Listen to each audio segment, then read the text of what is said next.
సర్దార్ సర్వాయి పాపన్న గౌడ్ తెలంగాణ వీరత్వానికి పరాక్రమానికి ప్రతీక అన్నారు ఎమ్మెల్సీ మహేష్ గౌడ్. చరిత్ర విస్మరించిన గొప్ప తెలంగాణ ఉద్యమకారుడు పాపన్న అని తెలిపారు. సర్దార్ సర్వాయి పాపన్న గౌడ్ 314వ వర్ధంతిని హిమాయత్ నగర్ వై జంక్షన్ దగ్గర నిర్వహించారు. పాపన్న చిత్రపటానికి పూలమాల వేసి నివాళులర్పించారు. జనగామ జిల్లాకు పాపన్న పేరుతో పాటు ట్యాంక్ బండ్పై విగ్రహం పెట్టాలని గౌడ కులస్తులు ఎమ్మెల్సీని కోరారు. కార్యక్రమంలో బీఆర్ఎస్ కార్పొరేటర్ మహాలక్ష్మి రామన్ గౌడ్, కుల సంఘాల నేతలు పాల్గొన్నారు. సర్వాయి పాపన్న అంటే ఒక చరిత్రలో నిలిచినటువంటి మహావీరుడు, ధీరుడు.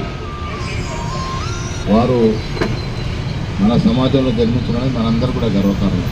వారు చూపినటువంటి సాహసోపేతమైనటువంటి యాక్టివిటీ ఆ రోజుల్లో శత్రువులను మించి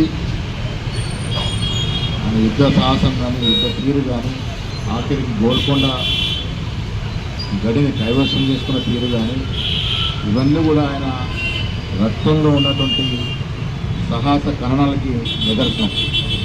అలాంటి మహావీరుడు ఇలా మనకు లేకపోయినప్పుడు కూడా ఆయన యొక్క ఆశయాలు, ఆయన చూపిన బాట, ఆయన ధైర్య సాహసాలు ఇవన్నీ కూడా మనం అనిపించుకొని భవిష్యత్తులో మన సమాజంతో పాటు ఈ రాష్ట్ర నిర్మాణంలో మన భాగస్వాములు కావాలి. శ్రీ శ్రీ శ్రీ సర్వాయి సర్దార్ పాపన్న 314వ వర్ధంతి ఆత్మ బలిదాన్ దివాస్ ఈరోజు హిమాయత్ నగర్ డివిజన్లో ఈ వై జంక్షన్ చౌరస్తాలో జరుపుకోవడం జరిగింది. చరిత్ర మరుగున పడవద్దు, చరిత్ర భావి తరాలకు అందించాలి.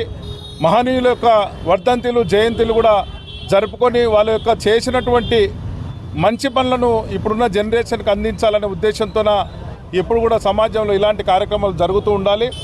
మరి ఢిల్లీ సుల్తాన్లను గడగడలాడించి తరిమి కొట్టినటువంటి చరిత్ర ఈ సర్వాయి సర్దార్ పాపన్న గౌడ్ది.